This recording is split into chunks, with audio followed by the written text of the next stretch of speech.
As a Baltimore City Public School graduate, obviously we are at a Baltimore City Public School right now.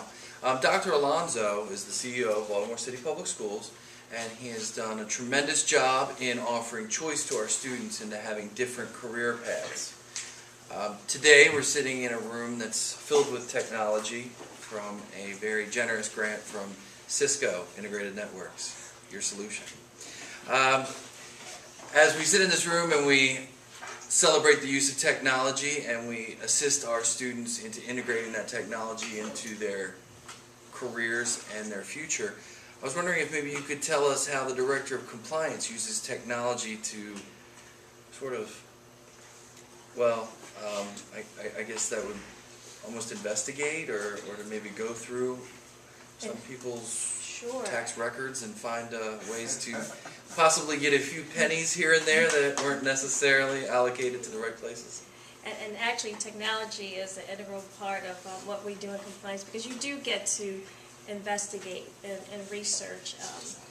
We use Facebook to try to identify where people actually live. A lot of times people say they aren't residents in Maryland, but on Facebook, if you're constantly checking in, or you can identify the number of times someone has contact with the state, and then that can help support our decision that you're truly a resident of Maryland.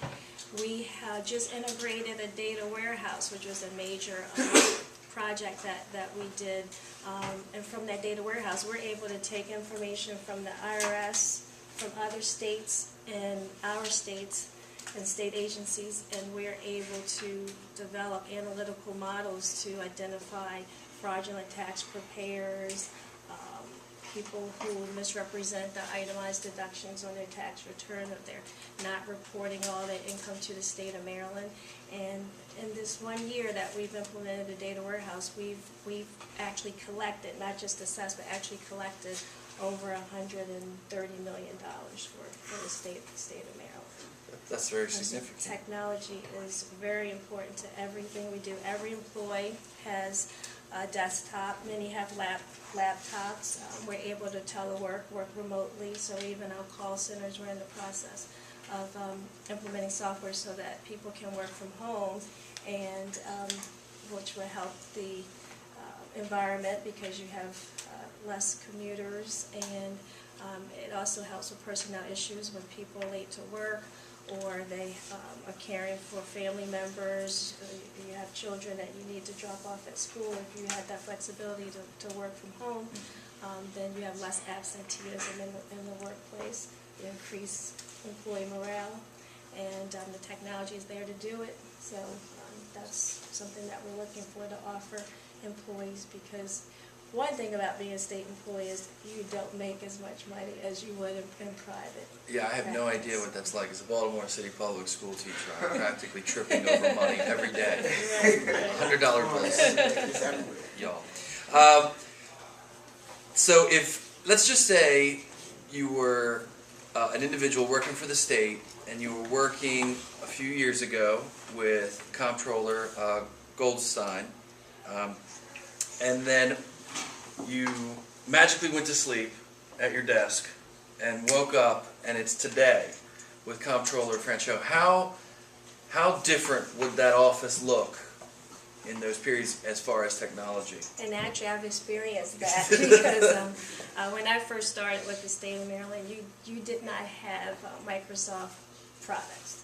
It was what they called a CRT. So someone actually had you had an admin or a secretary actually had to type up your work for you, print it out. Some people had typewriters, and you just were not networked at all. You did not have access to email, and there may not have been email. I know I'm kind of old, but I hope I'm not that old. But you definitely, it was not predominant. It was not predominant. We all have Blackberries now at certain levels so that we can stay connected, and that was something that definitely you didn't have. That was when you had probably pagers back then. That's right. So, and the most important thing, though, I think that you're seeing is the advance of technology.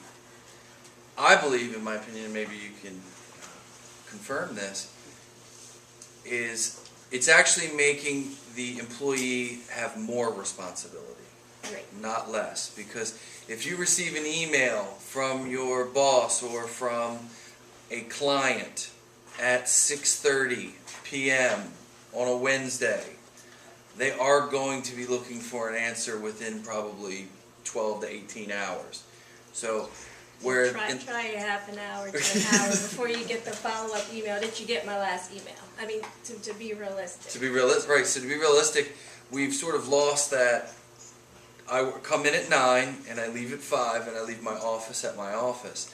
And also, when you talked about working remotely, that's going to require that you hire only the most responsible employees that can handle working at home and staying on task. No Xbox 360 while there's a report due, right? And actually, we have software that can tell when you are online working. So be cognizant of that.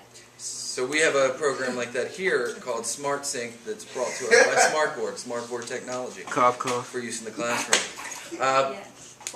And with our Smartboard technology, we use the SmartSync program, and we can monitor every website, every account, every picture that's downloaded, every video that's watched on YouTube, 45 degrees. every password that's logged into email accounts. Everything can be supervised and watched. And you're subject to disciplinary action if you access websites that are not authorized. Yes, deemed inappropriate material is subject to probably employee Termination.